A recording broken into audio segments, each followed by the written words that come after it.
Hello friends, कैसे हैं। My name is Sarvesh Singh. Welcome to you my class. आज का टॉपिक क्या है? डार्विनिज्म है, डार्विनवाद है। यह टॉपिक हाई स्कूल से लेकर के इंटरमीडिएट, बीएससी और नीट के एग्जाम के लिए भी इम्पॉर्टेंट है। तो तैयार हो जाइए इंटरमीडिएट, बीएससी, नीट वाले स्टूडेंट्स इस क्वेश्चन को तैयार करने के लिए। इस क्वेश्चन से हमें कई चीज़ें सीखने के लिए मिलती हैं। क्या क्या चीज़ें हमें सीखने के लिए मिलती हैं? कि जीवन में हमें संघर्ष करना चाहिए, और जो एनिमल्स जीवन में संघर्ष करते हैं वो सफल अवश्य होते हैं, और जो जीव जीवन में संघर्ष नहीं करते हैं वो सफल कभी नहीं हो सकते। ये हमारा दावा है। तो क्या है ये क्वेश्चन? डार्विनवाद किसने दिया था? आपने नाम सुना होगा लैमार्कवाद का। लैमार्कवाद के बाद में डार्विनवाद आते हैं। डार्विनवाद ने क्या दर्शाया था, कितना संघर्ष किया था? इस सिद्धांत के आधार पर हमें क्या मिलता है सीखने के लिए? कि डार्विनवाद एक प्राकृतिकवादी साइंटिस्ट थे, प्राकृतिक पर विश्वास करते थे, इसीलिए इन्हें प्राकृतिकवादी वैज्ञानिक भी कहा जाता है। ये ब्रिटेन के रहने वाले थे। इन्होंने इतना संघर्ष किया था अपने लाइफ के अंदर। उस लाइफ में संघर्ष करने के बाद में जीवन की उत्पत्ति के संबंध में इन्होंने प्राकृतिक चयन के सिद्धांत का वर्णन किया। कितना संघर्ष किया था इन्होंने? 22 वर्ष की अवस्था में सन 1831 से लेकर के 1837 तक एक लड़ाकू जहाज बीगल पर संसार का भ्रमण किया था। तो कहीं इस तथ्य पर पहुंचे। कौन से तथ्य पर? कि जीवों में जीवन के लिए संघर्ष होता है, और जो जीव जीवन में संघर्ष नहीं करते हैं वो जीव नष्ट हो जाते हैं, उनका अस्तित्व मिट जाता है इस संसार से, वो विलुप्त हो जाते हैं जीव इस संसार से। उसी समय प्राकृतिक के लिए एक अवसर मिल जाता है, प्राकृतिक के लिए एक मौका मिल जाता है जीवों के सिलेक्शन करने का, प्राकृतिक को जीवों के चयन करने का एक मौका मिल जाता है। इस तथ्य से हमें क्या मिलता है? इस सिद्धांत से हमें क्या मिलता है? कि जीवन से हमें संघर्ष करना चाहिए, जीवन में हमें संघर्ष करना चाहिए। जो जीव संघर्ष करते हैं उन्हें सफलता अवश्य मिलती है। इनके दिमाग में माल्थस की भी थ्योरी थी। माल्थस ने भी एक पॉपुलेशन के ऊपर लेख लिखा था। उस थ्योरी को ध्यान में रखते हुए इन्होंने प्राकृतिक चयन के सिद्धांत को तैयार कर दिया, क्योंकि ये 1831 से लेकर के 1837 तक विश्व का भ्रमण किया, संसार का भ्रमण किया, नई नई जगह पर जाते थे, वहां पर नए जीवों को देखते हुए, बदलते हुए वातावरण को देखते हुए तमाम चीजों का अध्ययन किया इन्होंने। अध्ययन करने के बाद ये निश्चित कर दिया कि जीवों में जीवन में संघर्ष होता है, और जो जीव जीवन में संघर्ष नहीं करते हैं उनका अस्तित्व इस संसार से मिट जाता है, वो जीव समाप्त हो जाते हैं। इसी के आधार पर उन्होंने अपना एक सिद्धांत प्रस्तुत कर दिया जिसे प्राकृतिक वर्णवाद का सिद्धांत कहते हैं। इस सिद्धांत का एक्सप्लेन उन्होंने अपनी पुस्तक में अच्छे ढंग से किया है। इस प्राकृतिक वर्ण के सिद्धांत में, इस प्राकृतिक चयन के सिद्धांत में उन्होंने कई तथ्य लिए हैं। वो तथ्य कौन कौन से हैं वो मैं आपको दर्शाता हूं, बताता हूं। पहला तथ्य है एनरॉम्स फर्टिलिटी, संतानोत्पत्ति की प्रचुर क्षमता। ये दर्शाया था, ये बताया था कि एनिमल्स के अंदर अपने समान जनरेशन प्रोड्यूस करने की अपार कैपेसिटी होती है, और जिन जीवों के अंदर अपने समान जनरेशन प्रोड्यूस करने की कैपेसिटी नहीं होती है तो उनका अस्तित्व इस संसार से मिट जाता है, उनका वंश मिट जाता है। तो इसलिए जीवों के अंदर अपने समान जनरेशन उत्पन्न करने की क्षमता होती है। जैसे इसके कई एग्जाम्पल दिए हैं। नंबर 1, पहला एग्जाम्पल मैं आपको बताता हूं। एक फीमेल रैबिट एक वर्ष के अंदर लगभग 3 से 4 बार जनरेशन देता है। एक फीमेल रैबिट एक वर्ष के अंदर 3 से 4 बार जनरेशन प्रोड्यूस करती है और प्रत्येक बार में 4 से 5 जनरेशन होती है। अगर ये सारी जनरेशन जीवित बनी रहे तो क्या होगा? इस पृथ्वी पर रैबिट ही रैबिट दिखाई देंगे, अन्य जीवों का अस्तित्व मिट जाएगा। लेकिन प्राकृतिक ऐसा नहीं करती है। प्राकृतिक वही करती है जो एनिमल्स जीवन में संघर्ष करते हैं, शेष के लिए प्राकृतिक नष्ट कर देती है। यही प्राकृतिक चयन के सिद्धांत बताता है। इसके अलावा और भी एग्जाम्पल इसके हैं, जैसे एक सीपी एक सीजन में लगभग 10 लाख तक एग्स देती है, 10 लाख तक अंडे देती है, लेकिन उसके अंडे मैच्योर कंडीशन तक नहीं पहुंचते हैं। अगर उसके सारे अंडे मैच्योर कंडीशन तक पहुंचे तो क्या होगा?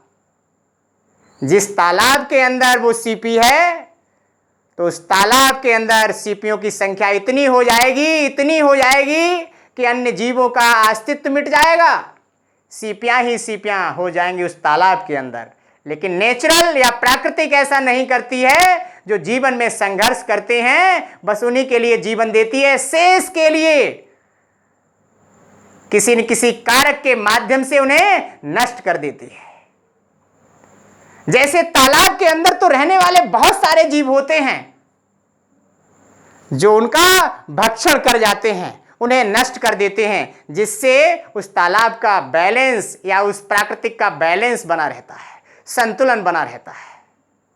इसी तरीके से एक फीमेल एलिफेंट की लगभग उसकी आयु 100 ईयर तक आकी गई है और वो एलिफेंट 30 ईयर से लेकर के 90 ईयर के बीच में लमसम 5 से 6 जनरेशन प्रोड्यूस करती है।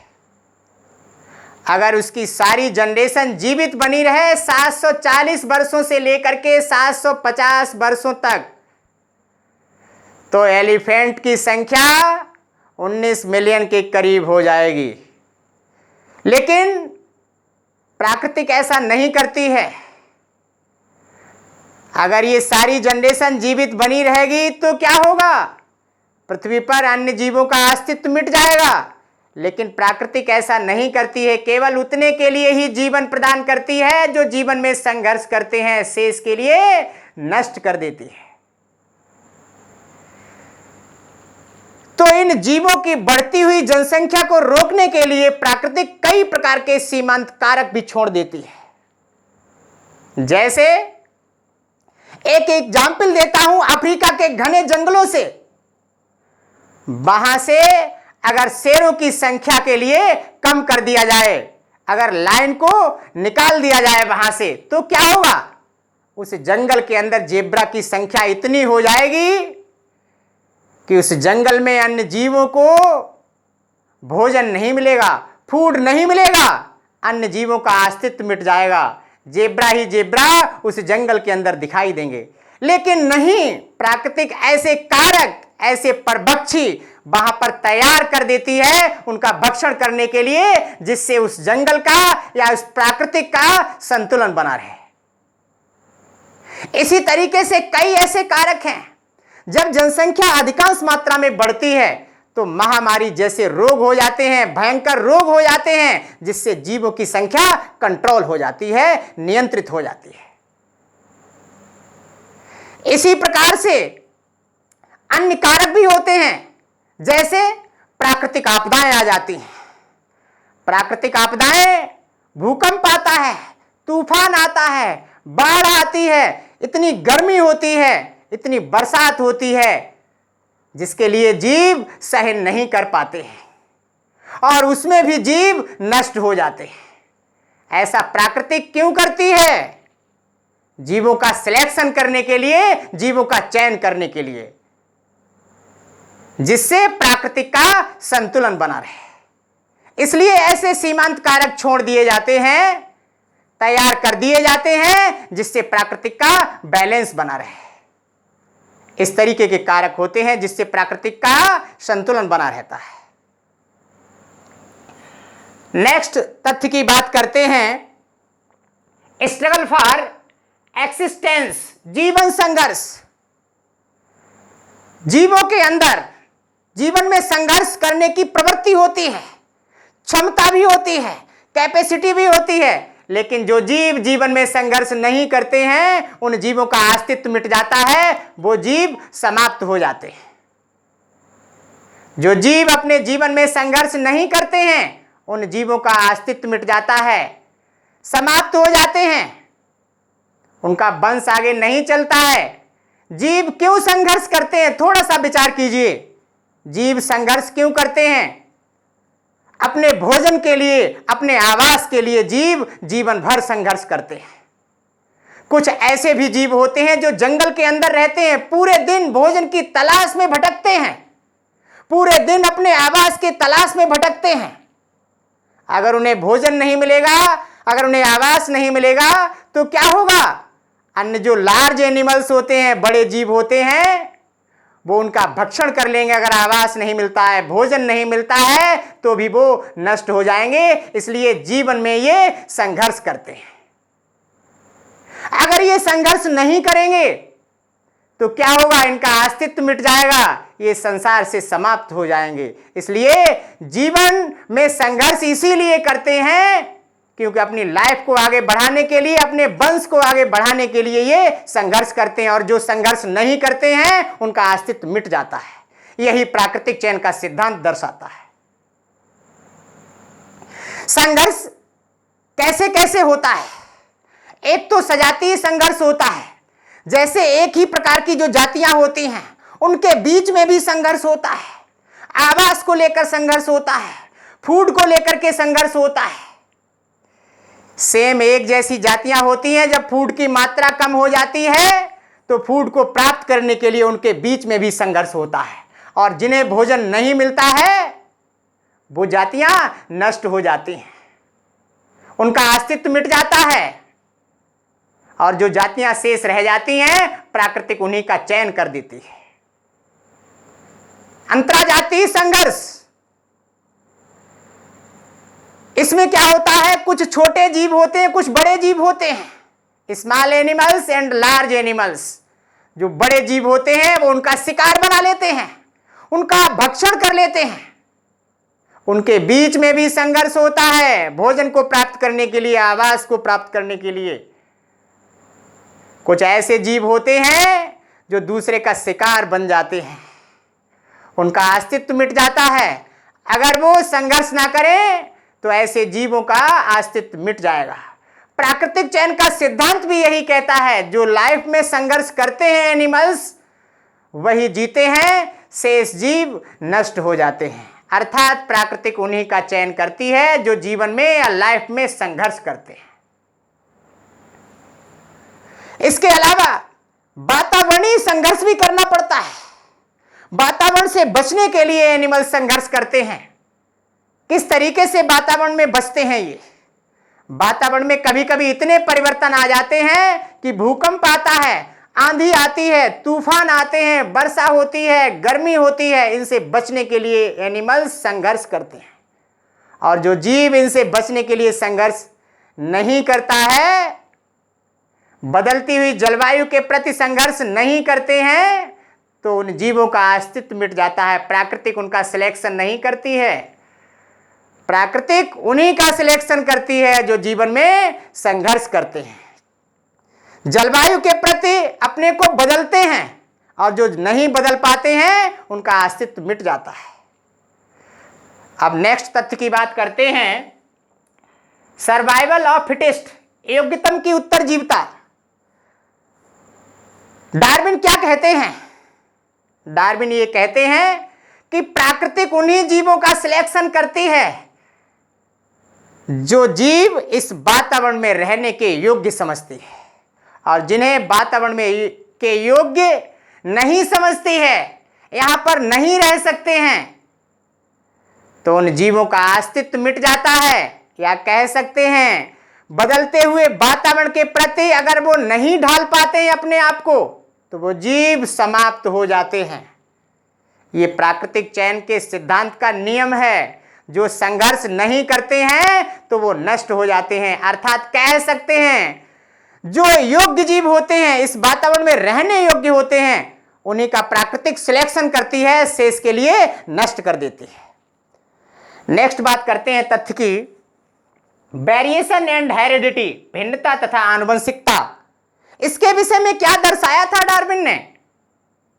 यह बताया था कभी कभी वातावरण के अंदर इतना परिवर्तन हो जाता है कि उनकी जनरेशन के अंदर भी बदलाव आ जाते हैं, उनकी जनरेशन के अंदर भी बदलाव आ जाते हैं, उनकी शारीरिक संरचना में बदलाव आ जाते हैं, और वही बदलाव जनरेशन टू जनरेशन आना शुरू कर देते हैं। इसी को क्या बोलते हैं? आनुवंशिकता कहते हैं। जब वातावरण में कोई विशेष परिवर्तन हो जाते हैं जिससे जीवों के अंदर उनकी संरचना में विशेष परिवर्तन आ जाते हैं, और वो परिवर्तन इतने हो जाते हैं कि उनकी जनरेशन के अंदर आना शुरू कर देते हैं, और वही परिवर्तन वंशागत बन जाते हैं। तो इस तरीके से जीवों के अंदर भिन्नता भी हो जाती है और आनुवंशिकता का भी गुण आ जाता है। लेकिन जीवन में जो संघर्ष करते हैं, जीवित वही रहते हैं, शेष के लिए नेचुरल नष्ट कर देती है। ये ध्यान रहना चाहिए। नेक्स्ट तथ्य क्या है?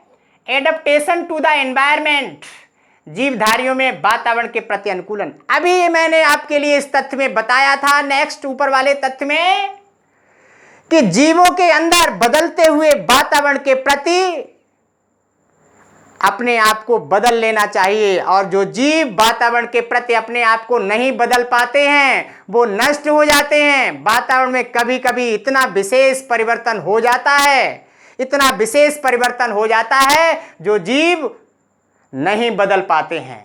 जैसे मीसोजोइक युग में रेप्टाइल्स का अस्तित्व मिट गया, लार्ज जीव नष्ट हो गए, और जो जीव जातियां रह गईं उन्हीं के वंश चलते हैं, उन्हीं की जातियां चलती हैं, उन्हीं की जनरेशन आगे बढ़ती है। या कह सकते हैं जो जीवन में संघर्ष करते हैं वही एनिमल्स जीवित रहते हैं, शेष के लिए प्राकृतिक नष्ट कर देती है। ये तथ्य कहता है। नेक्स्ट तथ्य की बात करते हैं, प्राकृतिक वर्ण एवं नई जातियों की उत्पत्ति, natural selection and origin of new species. क्या दर्शाया था इस तथ्य के विषय में? क्या बताया था इस तथ्य के विषय में?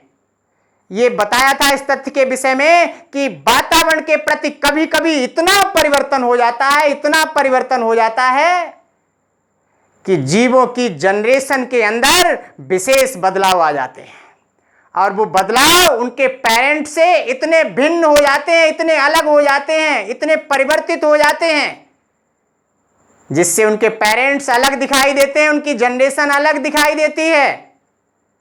इस तरीके से नई जातियां बनकर के तैयार हो जाती हैं, नई जीव जातियां बन जाती हैं। एग्जाम्पल भी मैं आपको बताता हूं। जैसे एक कैट और एक टाइगर का जब हम फेस देखते हैं तो दोनों के फेस हमें सेम दिखाई देते हैं, एक जैसे दिखाई देते हैं। इससे क्या मिलता है हमें? इससे क्या सीख मिलती है हमें? इससे क्या आकलन लगता है हमें? टाइगर एवं कैट दोनों का जब फेस देखते हैं तो सेम दिखाई देता है, एक जैसा दिखाई देता है। इससे हमें क्या प्रतीत होता है कि इनके पूर्वज एक ही होंगे। जब वातावरण के अंदर कोई विशेष परिवर्तन आया होगा तो इनकी जनरेशन के अंदर विशेष बदलाव हो गया, और ये बदलाव इतना हो गया कि अलग अलग नई जातियां बनकर के तैयार हो गई। इसी तरीके से नई स्पीसीज बन गई, नई जातियां बन गई, नई भिन्नताएं उत्पन्न हो गई, जो अपने पेरेंट्स, अपने पूर्वजों से बिल्कुल डिफरेंट हो गई, नई जातियां बनकर के तैयार हो गई। इसी तरीके से और भी एग्जाम्पल बता सकते हैं। जैसे एक सीप और एक गोट का फेस देखते हैं, उसकी बॉडी स्ट्रक्चर देखते हैं, उसका ढांचा देखते हैं, तो क्या लगता है इनका ढांचा, इनकी आकृति, इनकी संरचना को देखने पर?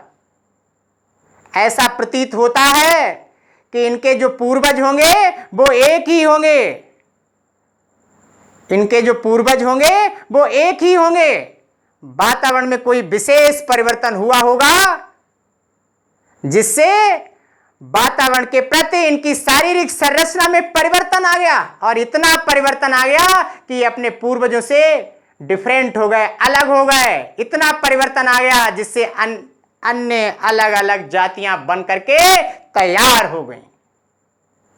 इस तरीके से नई स्पीसीज बन करके तैयार हो गई। कई ऐसे एग्जाम्पल हैं। इस तरीके से नई जीव जातियां बन करके तैयार हो जाती हैं। इन सभी तथ्यों के आधार पर प्राकृतिक चयन का सिद्धांत डार्विन ने दर्शाया था, जिसे डार्विनवाद के नाम से भी जाना जाता है। इस डार्विनवाद से हमें क्या सीख मिलती है कि जीवन में संघर्ष करना चाहिए। सफलता प्राप्त करनी है तो जीवन में संघर्ष करना चाहिए, सफलता उसे अवश्य मिलेगी। जिन स्टूडेंट्स के ये वीडियो समझ में आई है वो स्टूडेंट्स इसे सब्सक्राइब भी करें, लाइक भी करें और शेयर भी करें। Thank you.